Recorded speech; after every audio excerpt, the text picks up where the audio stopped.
Alright, ngikubingelele-ke mthandi wezemidlalo ngalesikhathi ngibingelele kuphi nakuphi la obukele khona-ke mawukuthi-ke usuku lakho lokuqala ukuyona-ke le channel awenze kanje u-like ividiyo bese-ke uyasubscribe kuyona-ke i-channel ungaphinde-ke uciphe notification bell ukuze uthole ama-notification uma kukhona-ke ividiyo esiyifakayo. Sikubhekele-ke nje ama-transfer rumors kuyona-ke i-Betway Premiership. Umdlali obegijima-ke kuyona-ke iMamelodi Sundowns laphana-ke uSipho Mbule obekade-ke ebolekiswe kwiSekhukhune United. Njengamanje-ke lo mdlali-ke ukhonjwa kumaqembu amabili okuyinkunzi ezaseSoweto, i-Orlando Pirates okuhlanganisa ne-Kaizer Chiefs. Legend ye-Kaizer Chiefs Junior Khanye usephawulile-ke ngako lakhe isayidi ukuthi-ke iliphi iqembu afisa noma-ke afuna elisayine yena-ke lo mdlali. Ngokwakhe uthena-ke lamaqembu akulungele ukuthi-ke ngasayina lo mdlali, empeleni uyafisa ukuthi-ke adlalele elilodwa lamaqembu, kodwa-ke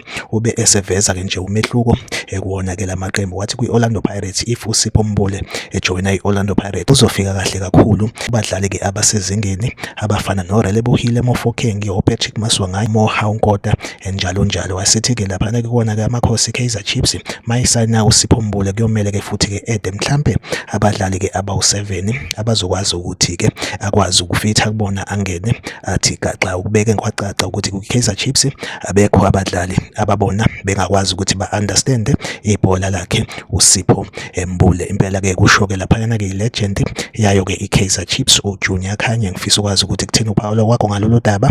Like ividiyo, subscribe kwi-channel, uphinde-ke futhi ucommente kwi-comment section. Mina nawe asihlangabezane kwividiyo elandelayo. Nisale kahle.